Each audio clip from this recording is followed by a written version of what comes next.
I present to you Ron Debranski. Thank you very much. I said I was going to talk today a little bit about a subject near and dear to any business owner's heart, is how to collect money. If you don't collect your money, if you're in business, you won't stay in business very long.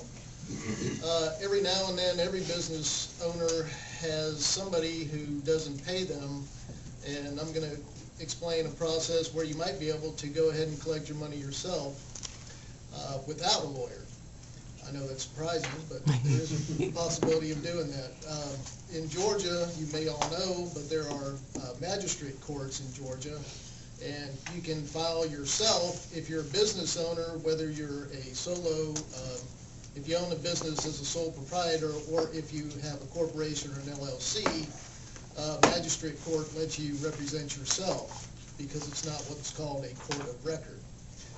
You can go out and most of the courts, you find out where the defendant lives or where their business is domiciled. You can file this thing online in most places for a filing fee, $75 to $125, wherever it is. For an individual defendant, you can do a simple claim, basically, so-and-so owes me money, Charlie, so-and-so owes me $800 for a motor job I did for him, and they didn't pay me. That's about all you have to put on the complaint. They'll go out and serve that person or that business or whatever. That business has 30 days to file an answer. They got another 15 days if they pay the filing fee into the court. They can file it late within 45 days. What happens then is if they don't file an answer, you can probably get a judgment by default, or you may have to go to court and just tell the judge how you arrived at the amount that you came up with, and they'll give you a judgment by default. If they do file an answer, magistrate court will set a hearing in a pretty short period of time after the 45 days goes. So the whole process may only be a couple of months. And what happens then is you go to court. The judge will show up and give his talk on how it all works.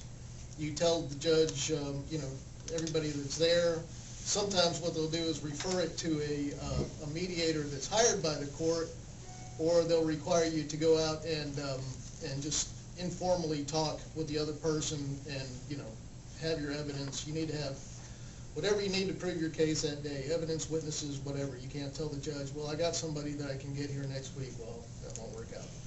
But anyway, in that instance, a large majority of cases are going to be resolved in that sort of situation where you sit down and hash out the deal, and you may not get everything that you were after. The other person may not get everything they're after, but everybody will tell you that if you can come to some sort of an agreement, you're much better off, and you're much more likely to, if somebody owes you money, if they agree to do something in mediation, you're much more likely to actually get paid than just getting a judgment, from somebody later on. If that doesn't work, you get to go in front of the judge and try your case, and they do it more or less informally in different places. Sometimes some place like Cobb just has everybody stand there and sort of go in turn and do their cases, and they do so many of them, they really like you to cut to the chase quick. They don't care about, what you were wearing that day or anything like that. They want to know, so-and-so owes you money, why do they owe you money, how do they owe you money, how did you arrive at that figure, and then, the other person has a chance to argue about that if they want. Basically, from there, what you do is if you win that case, you would get a judgment, and 30 days later you could get what's called a writ of feri facias. It's called a 5-day. You have to be careful how you say that. But anyway, that's actually a judgment lien against that person, and collecting is a whole different thing. The only downside to that whole process is in magistrate court, it's not a court of record, first of all, and second of all, anybody who doesn't like the results that they get in magistrate court can appeal it to either state or superior court. And that's a time where if you're a business, you're going to have to get a lawyer, and you're going to have to spend more money, and there's going to be discovery and all that other kind of stuff.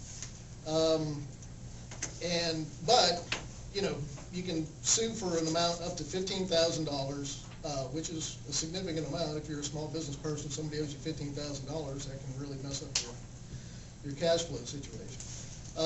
And in a lot of cases do resolve there.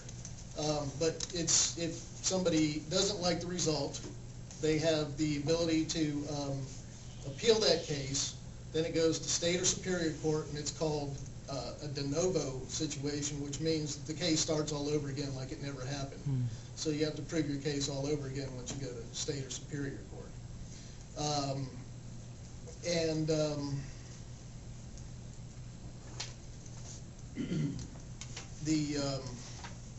So the other option is, you can do that yourself. You can do that if you need to. You can have a company representative or a company officer go do the case for you in magistrate court. You can't do that in state or superior court, so that's one of the advantages, and you can save a lot of money potentially for small amounts of collections that you don't want to hire a lawyer and pay a lot of money for. Debranski and Associates, Ron Debranski.